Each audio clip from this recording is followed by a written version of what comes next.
qui n'a pas encore de barbe, alors... Assez. Qu'est-ce qu'il a dit? Je ne sais pas. Dites-moi, madame. Aujourd'hui, nous sommes place du Roi Albert à Poussey. À Poussey, bien pourquoi? Parce qu'en fait, il y a une brocante ici à Poussey, une brocante qui manifestement rencontre ce que j'appellerais une attente dans la population, mais aussi qu'il y a beaucoup de gens qui y viennent. Et donc c'était l'occasion peut-être de faire le point et de rencontrer parmi les organisateurs deux personnes qui peuvent nous en parler et qui portent en fait ce projet. À côté de moi, il y a Natacha Renquin, qui est en fait la présidente de l'ASBL Poussey Loisirs, et à côté, Denis Perempereur, qui est en fait vous êtes un peu le secrétaire, si je puis dire, le trésorier de cette ASBL. Alors, en fait, l'ASBL Poussey Loisirs, il y a longtemps qu'elle existe, Natacha. L'ASBL a été créée dans les années 80, au tout début des années 80. Donc moi, je faisais partie, entre guillemets, des membres fondateurs avec mes parents, mes grands-parents, mais moi, j'avais 2 ans, 3 ans, donc je ne faisais pas grand-chose à ce moment-là.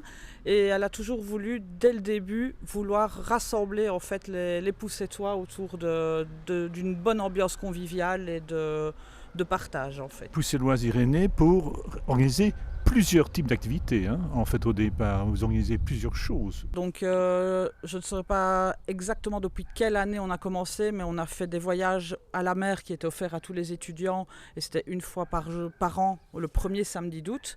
On fait aussi la potée aux choux qui est offerte aux pensionnés du village.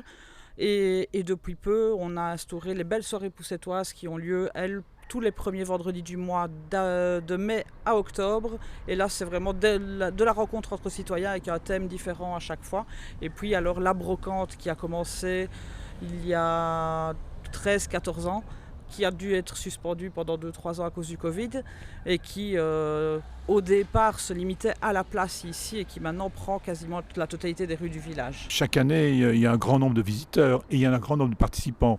On est plus ou moins à combien, Monsieur Denis? Cette année, en fait, il y a eu au total 230 réservations pour l'entité. Ça reprend les gens, les Poussetois, les non-Poussetois.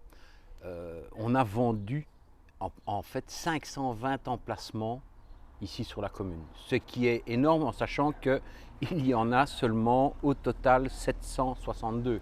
Donc on a vendu à peu près presque 62% de l'entièreté du village. Et il faut savoir que l'entièreté de la brocante, c'est plus ou moins 2 km de long. L'histoire un peu de cette brocante, chaque année, de plus en plus, on sent qu'il y a une attraction.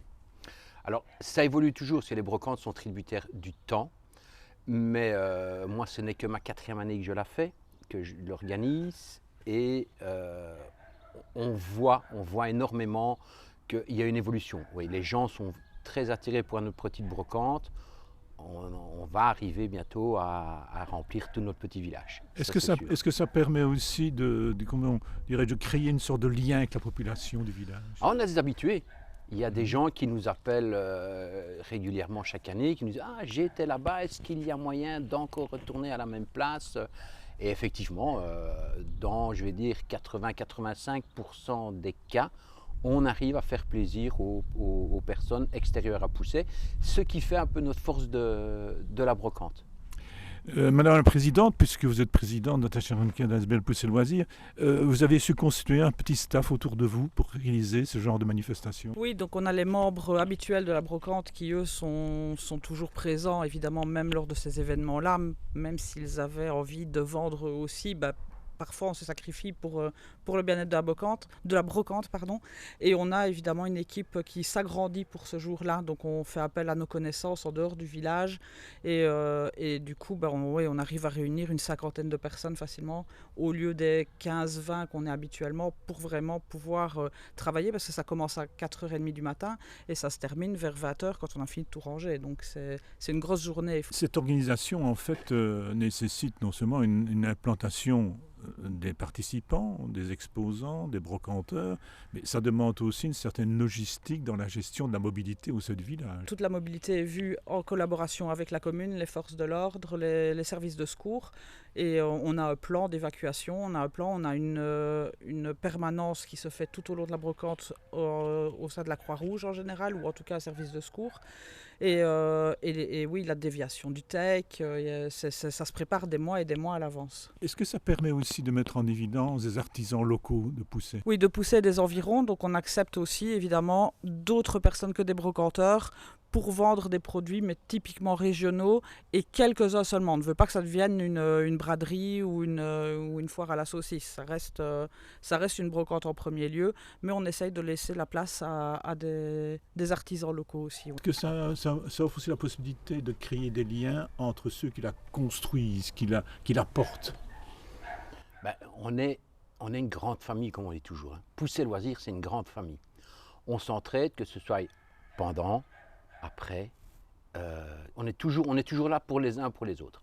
Donc, oui, ça crée des liens, c'est sûr. Moi qui ne suis pas originaire de la région, ben, c'est Poussey Loisirs qui m'a fait rencontrer des gens. Donc, oui, c'est une belle ASBL et qui mérite d'avoir même un peu plus de membres, et les gens qui viendront verront vite qu'on est une grande famille et que c'est chouette. Ça permet aussi d'attirer un public extérieur à Poussey, qui doit être aussi important. Ben, extérieur, oui, c'est d'une brocante. Oui. On espère qu'il y ait beaucoup de monde de l'extérieur qui viendront.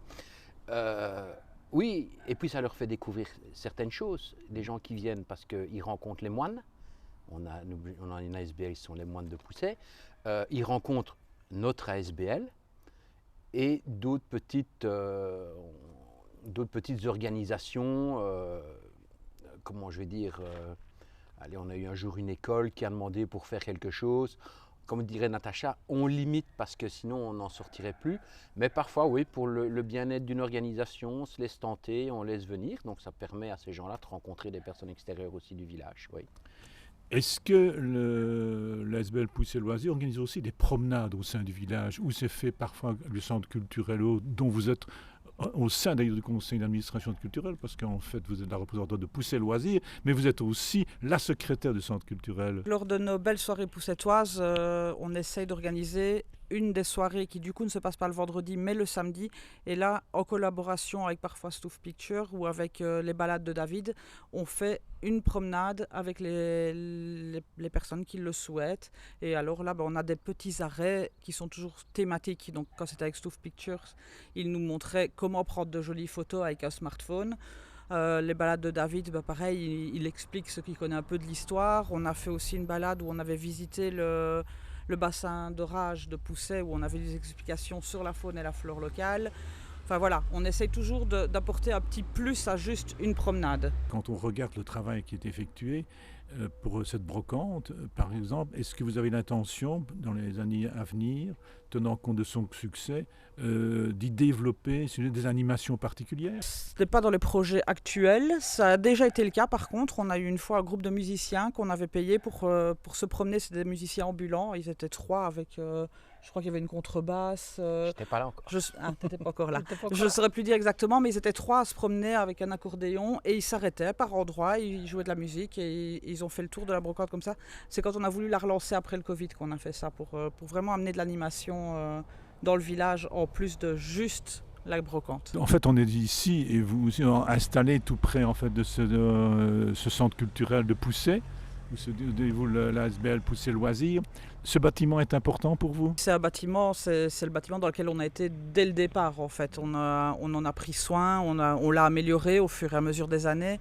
Et c'est prévu, d'ailleurs, on a une collaboration avec la commune, il doit être rénové, et on va mettre, nous, la moitié de l'argent nécessaire au développement de la salle et à sa réhabilitation, parce qu'elle nécessite vraiment des travaux en profondeur, et on va mettre la moitié de la somme avec la commune pour améliorer cette salle. Revenons encore un peu à la brocante, Monsieur Denis. Vous avez en tête une autre animation que l'on pourrait apporter en plus à la brocante, ou voyez-vous des choses qu'on pourrait encore aller plus loin pour attirer les gens ici à Poussey?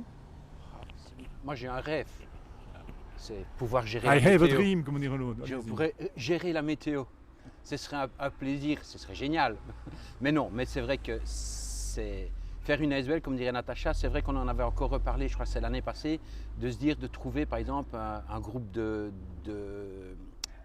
cirque de rue.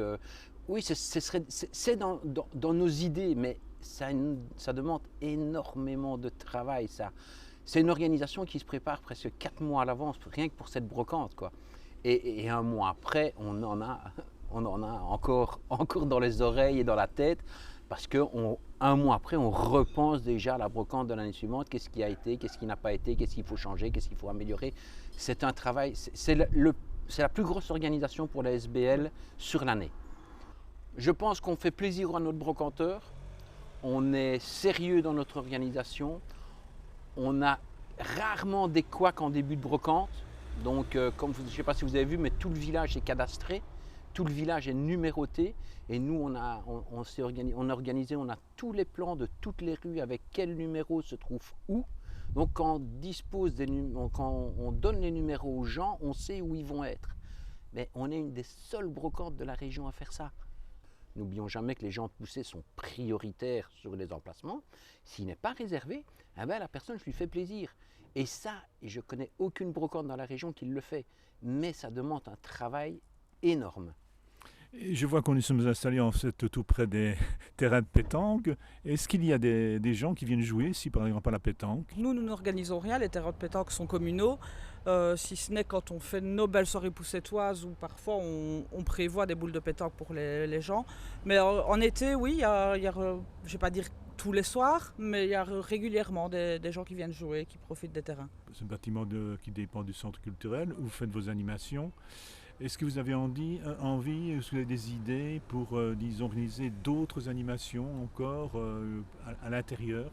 Oui, cette année, pour les fêtes de la Saint-Lambert, donc le samedi soir, le samedi 20 septembre, 21 20, on organise une soirée sur le thème de l'Espagne, donc ce sera une grande paella et un spectacle de flamenco.